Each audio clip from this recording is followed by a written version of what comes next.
Very good morning आप सभी को। स्वागत है आपका आपके अपने चैनल पीपी स्मार्ट एजुकेशन के अंदर। हमने कल वाले वीडियो के अंदर है वो 100 अति महत्वपूर्ण क्वेश्चन है वो कर लिए हैं। आज हम 101 नंबर से है वो क्वेश्चन है वो शुरू करेंगे। तो स्टार्ट करते हैं हम सीधा कि शिक्षण अधिगम की सूचना प्रक्रिया इंफॉर्मेशन प्रोसेस जिस अधिगम सिद्धांत से संबंधित है वह सिद्धांत है कौन सा है? व्यवहारवाद के सिद्धांत, संज्ञानवाद सिद्धांत, साहचर्य सिद्धांत या गेस्टाल्टवाद। तो ये सिद्धांत है वो संज्ञानवादी है, जिसके अंदर क्या होता है कि जो इंफॉर्मेशन प्रोसेस है वो इसके अंदर है वो आती है। तो बी नंबर ऑप्शन इस क्वेश्चन में राइट हो जाएगा। अगला क्वेश्चन है कि सीखने की प्रक्रिया में विद्यार्थी द्वारा की गई त्रुटियों के संबंध में आपकी दृष्टि से निम्नलिखित में से कौन सा कथन है वो सर्वोत्तम है, वो हमसे पूछा है। सबसे अच्छा कथन है वो हमें बताना है विद्यार्थियों की त्रुटियों के संबंध में। ए ऑप्शन है कि विद्यार्थियों को कभी भी त्रुटियां नहीं करनी चाहिए। बी ऑप्शन है त्रुटियां अधिगम प्रक्रिया का भाग है। सी ऑप्शन है विद्यार्थी की लापरवाही के कारण त्रुटियां होती है। और डी ऑप्शन है कभी कभी विद्यार्थी त्रुटियां कर सकता है। यानी कि जो अगर विद्यार्थी है वो त्रुटियां है वो अधिगम प्रक्रिया होती है, इसका एक भाग है। वो त्रुटि करेगा तो सबसे ज़्यादा है वो अधिगम है वो कर पाएगा। तो इस क्वेश्चन में जो बी नंबर ऑप्शन है वो ही राइट हो जाएगा। अगला क्वेश्चन है कि प्रयास व त्रुटि किस नियम पर आधारित है? आंशिक क्रिया, बहुअनुक्रिया, मनोवृत्ति या सहचर्य परिवर्तन। तो ये जो प्रयास व त्रुटि का जो नियम है ये बहुअनुक्रिया का जो नियम है इस नियम पर है वो आधारित है। अगला क्वेश्चन है कि शिक्षा मनोविज्ञान के संदर्भ में सर्वाधिक उपयुक्त कथन है वो हमें देखना है। ये ऑप्शन है शिक्षा मनोविज्ञान दर्शन शास्त्र की एक शाखा है। बी ऑप्शन है शिक्षा मनोविज्ञान मनोविज्ञान की शिक्षा के क्षेत्र में एक शाखा है। सी ऑप्शन है शिक्षा मनोविज्ञान मनोविज्ञान अध्ययन व शिक्षण है। डी ऑप्शन है शिक्षा मनोविज्ञान मन का शिक्षित विज्ञान है। तो हमें सर्वाधिक उपयुक्त कथन है वो इसके अंदर है वो देखना है। तो जो शिक्षा मनोविज्ञान है मनोविज्ञान में है वो एक शिक्षा की एक शाखा है वो होती है। तो बी नंबर ही ऑप्शन इस क्वेश्चन में भी राइट हो जाएगा। अगला क्वेश्चन है कि वैसे ऊपर वाला जो कथन है कि शिक्षा मनोविज्ञान दर्शन शास्त्र की एक शाखा है, इसके अंदर है वो आप कंफ्यूज हो सकते हैं। तो वहाँ पर शिक्षा मनोविज्ञान नहीं है, वहाँ पर है मनोविज्ञान दर्शन शास्त्र की एक शाखा है, वहाँ पर ऐसा है। चलते हैं अगले क्वेश्चन की तरफ। अगला क्वेश्चन है कि ए ब से 3 विद्यार्थी अंग्रेजी पढ़ते हैं जिनके अलग अलग लक्ष्य हैं। ए विषय रोचक है वह भावी जीवन में काम आएगा। बी कक्षा में पहला स्थान प्राप्त करना है। वह स कहता है कि परीक्षा उत्तीर्ण होने वाले ग्रेड प्राप्त हो जाए। निष्पादन उपेक्षा व निपुणता का सही क्रम है वो क्या होगा, हमसे पूछा है। तो इस क्वेश्चन में है हमें ऑप्शन है वो दिए गए हैं, यानी कि विद्यार्थी दिए गए हैं ए ब और स है वो हमें विद्यार्थी है वो दे रखे हैं। तो ए हमें कह रहा है कि ए को जो विद्यार्थी अंग्रेजी पढ़ रहे हैं शिक्षार्थी, ए विषय रोचक मानता है और भावी जीवन में काम करेगा। बी कहता है कि वह कक्षा में फर्स्ट स्थान लाना चाहता है और स कहता है कि वह उत्तीर्ण होने पर सिर्फ उसे ग्रेड है वो चाहिए है। तो हमें क्रम है वो इसके अंदर निष्पादन है वो सबसे पहले है वो इसके अंदर आ जाएगा कि निष्पादन है वो वह है वो सबसे पहले करेगा, यानी कि उसे बी वह आ जाएगा। और इसके बाद है वो उसे सिर्फ ग्रेड है निष्पादन है वो चाहिए, उपेक्षा करता है वो। तो इस क्वेश्चन में जो डी नंबर ऑप्शन है वो राइट हो जाएगा। अगला क्वेश्चन है कि बाल केंद्रित शिक्षा के किस मनोवैज्ञानिक ने शिक्षा शास्त्र का ध्यान केंद्रित है, वो क्या है? ए ऑप्शन है कोहलर ने, रूसो ने, फ्राइड ने या स्किनर ने। तो इसका जो ध्यान है वो आकर्षित किया बाल केंद्रित शिक्षा के अंदर है वो रूसो ने है, वो किया है। अगला क्वेश्चन है कि अंतर्दृष्टि अधिगम परिणाम है। ए ऑप्शन है पूर्णवलन का, उद्दीपन अनुक्रिया का, समग्र कृति प्रत्यक्षीकरण का और डी ऑप्शन है उद्दीपन सामान्यीकरण का।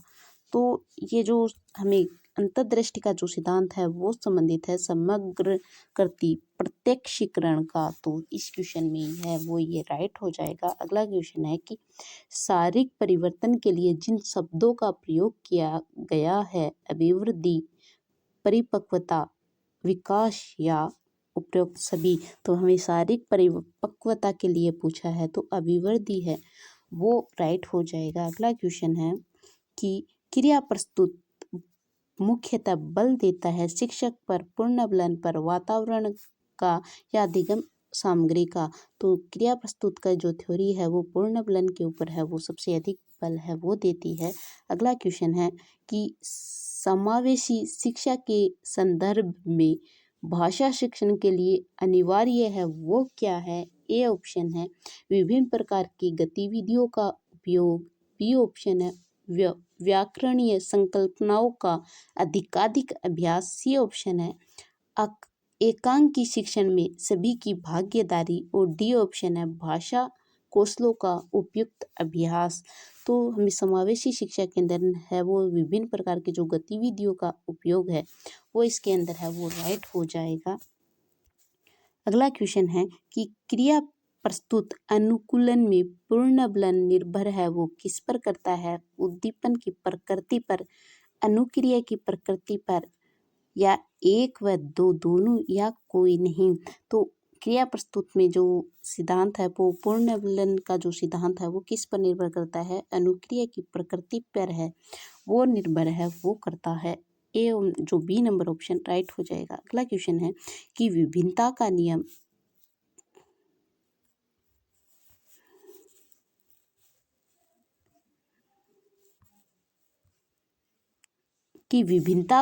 नियम प्रतिपादित किया डार्विन ने, सोरेनसन ने, पावलोव ने या कोई नहीं। यानी इनमें से किसने है वो विभिन्नता का नियम है वो दिया, तो वो दिया था डार्विन ने। ए नंबर ऑप्शन राइट हो जाएगा। अगला क्वेश्चन है कि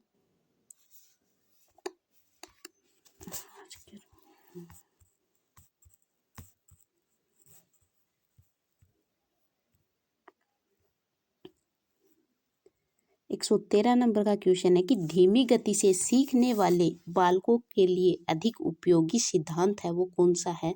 कोहलर का, थॉर्नडाइक का, हल का या थ्रस्टन का। तो धीमी गति से जो बालक है वो सीखते हैं उनके लिए थॉर्नडाइक की जो थ्योरी है वो सबसे महत्वपूर्ण थ्योरी है। इस अगला क्वेश्चन है कि निम्नलिखित में से 1912 में किस संप्रदाय का है वो प्रतिपादन है वो हुआ था? गेस्टाल्टवाद, प्रेरक संप्रदाय, मनोविश्लेषणवाद या साहचर्यवाद। तो इसके अंदर है वो गेस्टाल्टवाद जो संप्रदाय है इसका है वो 1912 के अंदर है वो उद्भव है वो हुआ था। अगला क्वेश्चन है कि निम्न में से किसमें ऐच्छिक व्यवहार उसके परिणामों से शक्तिशाली व कमजोर होता है? प्राचीन अनुबंधन, क्रिया प्रस्तुत, सूझ अधिगम, सौता अधिगम। तो ऐच्छिक व्यवहार के बारे में है वो हमसे पूछा है। तो जो क्रिया प्रस्तुत की जो थ्योरी है वो इससे संबंधित है, यानी क्रिया प्रस्तुत की जो थ्योरी है वो इससे संबंधित हो जाएगा।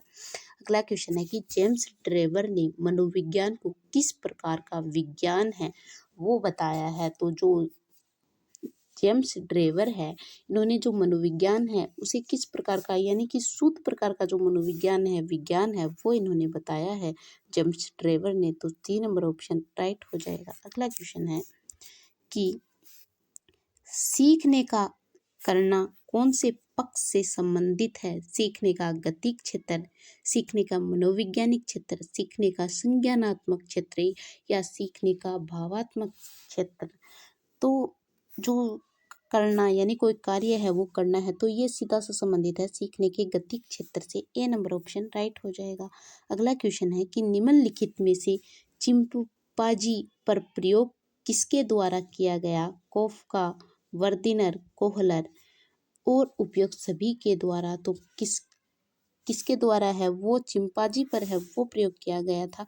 तो ये सभी है तो गेस्टाल्टवादी, लेकिन चिंपांजी पर प्रयोग करने वाले थे कोहलर। तो सी नंबर ऑप्शन है वो राइट हो जाएगा। अगला क्वेश्चन है 119 नंबर का कि बच्चों के संज्ञानात्मक विकास को सबसे अच्छे तरीके से कहाँ परिभाषित किया जा सकता है? खेल के मैदान में, ऑडिटोरियम में, विद्यालय कक्षा में या गृह में? यानी सबसे अच्छी तरह परिभाषित है संज्ञानात्मक विकास को विद्यालय और कक्षा के अंदर है, वो सबसे अधिक है, वो अच्छी तरह से डिफाइन है, वो हम कर सकते हैं। अगला क्वेश्चन है कि एक शिक्षक के लिए सबसे महत्वपूर्ण क्या है? कक्षा में अनुशासन बनाए रखना, कक्षा में समयानुवर्ती होना, सी ऑप्शन है विद्यार्थियों की कठिनाइयों को दूर करना और डी ऑप्शन है एक सुवक्ता होना। यानी कि सबसे महत्वपूर्ण है वो हमसे पूछा है, सभी कार्य है वो होने चाहिए एक शिक्षक के, लेकिन सबसे महत्वपूर्ण होता है कि विद्यार्थियों की जो कठिनाइयाँ आ रही है उन कठिनाइयों को है वो शिक्षक है वो दूर करने वाला है वो होना चाहिए। तो सी नंबर ऑप्शन राइट हो जाएगा। अगला क्वेश्चन है कि गेट्स के अनुसार अनुभव द्वारा व्यवहार में परिवर्तन है वो क्या कहलाता है? तो गेट्स ने है वो सबसे इम्पोर्टेंट डेफिनेशन है ये दी है और ये कहलाता है अधिगम, यानी कि सीखना है वो कहलाता है। सी नंबर ऑप्शन राइट हो जाएगा। अगला क्वेश्चन है सीखने के पठार के निराकरण के लिए क्या नहीं करना चाहिए? सीखने वाले को प्रेरित और प्रोत्साहित करना चाहिए, सीखने को अच्छी विधि का प्रयोग करना चाहिए, उसे दंडित करना चाहिए या इनके कारणों का अध्ययन करना चाहिए। तो आप सभी को पता है कि ये तीनों ऑप्शन है वो क्या है? पॉजिटिव आंसर है और हमें नहीं के लिए है वो पूछा है, सिर्फ नेगेटिव आंसर है वो ये हो जाएगा। तो सी नंबर ऑप्शन राइट हो जाएगा इसमें। अगला क्वेश्चन है कि जिस वक्र रेखा में प्रारंभ में सीखने की गति तीव्र होती है और बाद में यह क्रमशः मंद होती जाती है, यानी प्रारंभ के अंदर है वो सीखने की गति है वो तेज होगी और फिर है वो मंद होती जाएगी, तो ये वक्र है वो कौन सा है? उन्नतोदर वक्र, नतोदर वक्र, मिश्रित वक्र रेखा या वक्र रेखा नहीं होती। तो इसके अंदर है वो प्रारंभ के अंदर है वो गति तेज होती है, यानी उन्नतर जो वक्र है ये आ जाएगा। ए नंबर ऑप्शन राइट हो जाएगा। अगला क्वेश्चन है कि अनुबंधन की प्रक्रिया में प्रथम सोपान निम्नलिखित में से कौन सा है? अनुबंधन की जो प्रक्रिया है इसके अंदर प्रथम जो सोपान कौन सा है? यानी ए नंबर उत्तेजना, सामान्यीकरण, आवर्ती एन में से कोई नहीं।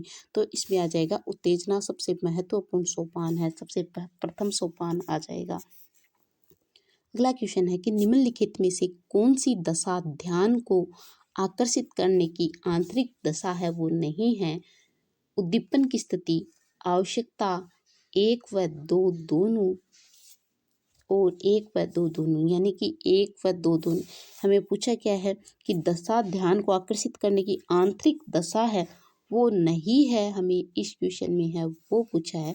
तो उद्दीपन की जो आंतरिक दशा है ये बाह्य दशा होती है, ये आंतरिक दशा है वो इसके अंदर है वो नहीं होती। ए नंबर ऑप्शन राइट हो जाएगा। अगला क्वेश्चन है कि संवेग की उत्पत्ति से होते हैं आदतों, मूल प्रवृत्तियां, शारीरिक विकास या संप्रत्यों, यानी उद्दीपन की जो संवेग की उत्पत्ति है वो किससे होती है? तो संवेग की उत्पत्ति है वो मूल प्रवृत्तियां होती है, इनके कारण है वो होती है, तो राइट हो जाएगा। अगला क्वेश्चन है कि अभिप्रेरण के लिए अक्षर भी, यानी हमें ब्लैंक दिया गया है यहाँ पर कि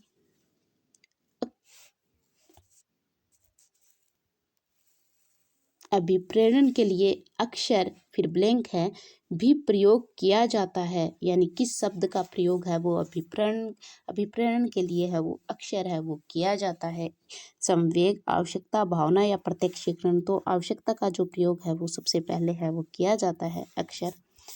अगला क्वेश्चन है कि बच्चों में संवेगात्मक समायोजन प्रभावी होता है व्यक्तित्व निर्माण में कक्षा शिक्षण में, अनुशासन में या सभी में संवेगात्मक जो निर्माण है वो इन सभी के अंदर है वो आवश्यक होता है। तो डी नंबर ऑप्शन राइट हो जाएगा। अगला क्वेश्चन है कि अधिगम के प्रक्रम में अभिप्रेरण सीखने वालों की स्मृति को तेज बनाता है। बी ऑप्शन है पुराने अधिगम से नए अधिगम को विभेदित करता है। सी ऑप्शन है एक दिशीय रूप से सोचने में सीखने वाले को प्रस्तुत करता है। और डी ऑप्शन है नए सीखने वालों में अधिगम के लिए रुचि का है वो सर्जन है वो करता है। तो अधिगम के लिए जो अभिप्रेरण है वो नए सीखने वालों के लिए क्या करता है, रुचि का है वो सर्जन है वो इसके अंदर है वो करता है। तो डी नंबर ऑप्शन राइट हो जाएगा। अगला क्वेश्चन है कि एक छात्र के अधिगम पर उसकी आर्थिक स्थिति का किस प्रकार प्रभाव पड़ता है। अमीर छात्र अधिक अधिगम करता है, किसी प्रकार का प्रभाव है वो नहीं पड़ता। गरीब छात्र कम अधिगम करता है, उपरोक्त में से कोई नहीं। तो ऐसा कोई कारण है वो नहीं होता है, लेकिन जो किसी भी प्रकार का प्रभाव है वो इसके ऊपर है वो नहीं पड़ता। तो बी नंबर ऑप्शन राइट हो जाएगा। अगला क्वेश्चन है कि काम की प्रवृत्ति पर सबसे अधिक बल है वो किसने दिया है। तो ये दिया है फ्राइड ने है वो सबसे अधिक है वो बल दिया है। अगला क्वेश्चन है कि तत्परता का नियम है अधिगम तत्परता का नियम अधिगम में किस प्रकार का नियम है वो होता है मुख्य नियम, साहचर्य नियम, गुण नियम या उपरोक्त सभी। तो तत्परता का जो नियम है 3 मुख्य नियम है वो इन्होंने बताए हैं। तो इसके अंदर ये सबसे मुख्य नियम है वो होता है ए नंबर ही ऑप्शन राइट हो जाएगा। अगला क्वेश्चन है कि थॉर्नडाइक के अधिगम के नियम में सर्वाधिक प्रधानता है वो किसको दी गई है। सबसे अधिक प्रधानता है वो किसको दी गई है, तत्परता को, काम प्रवृत्ति को, अभ्यास को या प्रभाव को। तो सबसे अधिक जो सर्वाधिक प्रधानता है वो अभ्यास को है वो दी गई है। सी नंबर ऑप्शन राइट हो जाएगा। अगला क्वेश्चन है कि अधिगम को ठोस सिद्धांत किस मनोवैज्ञानिक द्वारा दिया गया। तो अधिगम का जो ठोस सिद्धांत सीधा आप लोगों को याद रखना है थॉर्नडाइक के द्वारा है वो ये सिद्धांत है वो दिया गया। अगला क्वेश्चन है कि निम्नलिखित में से किसके अनुकरण से बालक नया ज्ञान प्राप्त करता है, शिक्षकों की, दोस्तों के, माता पिता की और उपरोक्त सभी के। तो किसके अनुकरण से बालक है वो सभी के अनुकरण से है वो बालक है वो नया ज्ञान है वो प्राप्त करता है। यानी दोस्तों से भी करेगा, माता पिता से भी करेगा और शिक्षक से है वो करेगा ही। अगला क्वेश्चन है कि अस्पष्टता के नियम में विचार होते हैं स्पष्ट, अस्पष्ट, सामान्य या फिर उपरोक्त में से कोई नहीं। तो अस्पष्टता के नियम में विचार है वो स्पष्ट है वो होते हैं। ए नंबर ऑप्शन राइट हो जाएगा। अगला क्वेश्चन है कि सन 1879 में वुंट ने किस विधि को व्यवहारिक प्रयोग के रूप में प्रारंभ किया था। जीवन व्रत विधि, प्रयोगात्मक विधि, प्रश्नावली विधि या मनोविश्लेषणवाद विधि। तो प्रयोगात्मक विधि को है वो इन्होंने व्यवहारिक रूप में है वो आरंभ किया था। अगला क्वेश्चन है कि अनुभव एवं प्रशिक्षण द्वारा व्यवहार में परिवर्तन लाना क्या कहलाता है। तो अनुभव एवं प्रशिक्षण के द्वारा व्यवहार में परिवर्तन है वो अधिगम है वो कहलाता है। अगला क्वेश्चन है कि निम्नलिखित में से आदत है वो क्या होती है। संवेदनात्मक क्रिया, मूल संवेगात्मक क्रिया, पूर्व अनुभव की पुनरावृत्ति या उपरोक्त सभी। तो आदत है वो पूर्व अनुभव की पुनरावृत्ति है वो होती है। तो सी नंबर ऑप्शन राइट हो जाएगा। अगला क्वेश्चन है कि ज्ञानात्मक अधिगम, गामक अधिगम, संवेगात्मक अधिगम है वो क्या है। अधिगम के प्रकार, अधिगम की अवस्था, अधिगम की प्रकृति या फिर अधिगम स्थानांतरण। तो ये सभी क्या है, ज्ञानात्मक, भावात्मक और गामक अधिगम है वो अधिगम के है वो प्रकार है वो होते हैं। तो ए नंबर ऑप्शन है वो राइट हो जाएगा। अगला क्वेश्चन है कि बी.एफ. स्किनर का टेटोफोन किसका आकलन करता है। सबसे इम्पोर्टेंट क्वेश्चन है वो आ गया है ये। तो टेटोफोन है वो किसका आकलन है वो करता है, मानसिक स्तर का, अधिगम स्तर का, व्यक्तित्व का, उपरोक्त सभी का। तो ये करता है व्यक्तित्व का आकलन है वो करता है। अगला क्वेश्चन है कि प्रसिद्ध मनोवैज्ञानिक N.A. क्राउडर किस प्रकार के अनुदेशन के जनक थे। संख्यात्मक अभिक्रमित अनुदेशन के अनुकूलित अभिक्रमित अनुदेशन के श्रृंखला अभिक्रमित अनुदेशन के तो जो क्राउडर थे, सभी के तो हो नहीं सकते, तो जो क्राउडर थे वो किसके जनक थे? तो ये जनक थे संख्यात्मक अधिगम के है, वो इन्हें जनक है वो कहा जाता है। ए नंबर ही ऑप्शन इस क्वेश्चन में राइट है वो हो जाएगा। अगला क्वेश्चन है कि साइमन बीने के अनुसार बुद्धि क्या है? पहचानने व सुनने की शक्ति, केवल सुनने की शक्ति, केवल पहचानने की, या इनमें से कोई नहीं? तो साइमन बीने के अनुसार है वो बुद्धि है, पहचानने व सुनने की शक्ति है वो होती है। ए नंबर ऑप्शन राइट हो जाएगा। अगला क्वेश्चन है कि किस प्रकार के एक अध्यापिका बच्चों को बेहतर समस्या समाधान कर्ता बनने में सहायता है वो करती है?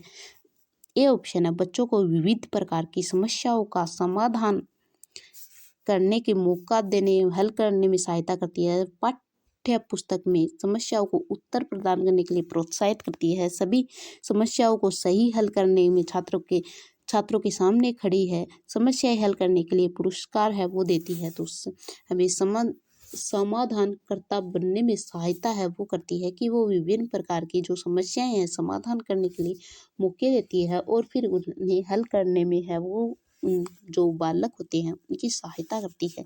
तो ए नंबर ऑप्शन इस क्वेश्चन में राइट हो जाएगा। अगला क्वेश्चन है कि छात्रों के बीच व्यक्तिगत भेद शामिल करने का, यानी व्यक्तिगत भेद है वो शामिल करने का अच्छा तरीका है वो हमसे पूछा है कि शिक्षक के कई तरीके, आकलन के कई तरीके। सी ऑप्शन है बहु आकलन और डी ऑप्शन है एक व दो दोनों।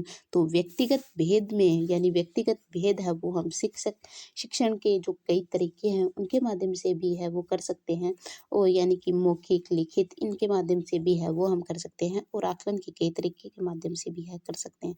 तो एक व दो दोनों है वो इस क्वेश्चन में राइट है वो हो जाएंगे। अगला क्वेश्चन है की भूमिका निभाता है व्यक्तित्व के विकास में महत्वपूर्ण, यानी व्यक्तित्व के विकास में महत्वपूर्ण भूमिका है वो कौन निभाता है? आनुवंशिकता, पर्यावरण, आनुवंशिकता एवं पर्यावरण का मिश्रण, या परीक्षाओं की संख्या? तो आनुवंशिकता व पर्यावरण का मिश्रण है वो दोनों है वो व्यक्तित्व के विकास में है वो महत्वपूर्ण भूमिका है वो अदा करते हैं। अगला क्वेश्चन है 147 नंबर का कि बाह्य अभिप्रेरणा में शामिल है प्रशंसा और दोषारोपण। बी ऑप्शन है प्रतिस्पर्धा, सी ऑप्शन है पुरस्कार और दंड, और डी ऑप्शन है परिणामों का ज्ञान। तो बाह्य अभिप्रेरणा है वो प्रशंसा व दोषारोपण आता है, प्रतिस्पर्धा होती है बाह्य होती है, पुरस्कार व दंड है ये भी बाह्य होता है, और परिणामों का ज्ञान है वो भी बाह्य होता है। तो 1, 2, 3, 4 है वो हमें डी नंबर ऑप्शन में है वो दे रखे हैं, तो डी नंबर ऑप्शन राइट हो जाएगा। अगला क्वेश्चन है 148 नंबर का कि रेवेन का प्रगतिशील साचा, यानी RPM परीक्षण ब्लैंक परीक्षण का उदाहरण है। मौखिक बुद्धि लब्धि का, सांस्कृतिक मुक्त बुद्धि लब्धि का, और सी ऑप्शन है गैर समूह बुद्धि लब्धि का, और डी ऑप्शन है व्यक्तित्व का। तो रेवेन का जो प्रगतिशील साचा है ये शामिल है संस्कृति मुक्त बुद्धि लब्धि का है वो परीक्षण है वो होता है। तो बी नंबर ऑप्शन क्वेश्चन का राइट हो जाएगा। अगला क्वेश्चन है कि सीखने के बारे में निम्नलिखित कथनों में से कौन सा एक सत्य है पूछा है, यानी बाकी सभी गलत है लेकिन एक है वो सत्य है। ए ऑप्शन है सीखना शिक्षार्थी के पूर्व ज्ञान पर आधारित नहीं है, आधारित होता है लेकिन नहीं आ गया, तो ये अपने आप गलत हो गया। सीखना एक निष्कर्ष ग्रहणशील प्रक्रिया है। सी ऑप्शन है सीखना कौशलों के संचय के समान है, और डी ऑप्शन है कि सीखने को सामाजिक क्रियाएं सुविधा है वो देती है। तो कौन कथनों में से कौन सा एक सत्य कथन है वो हमसे पूछा था। तो बाकी ये तीनों है वो गलत होते हैं, लेकिन जो सीखने में सामाजिक प्रक्रिया है ये सुविधा है वो करती है, यानी सीखेंगे तो सामाजिक सुविधा है वो हमें सुविधा है वो देगी, तो डी नंबर ऑप्शन राइट हो जाएगा। अगला क्वेश्चन है कि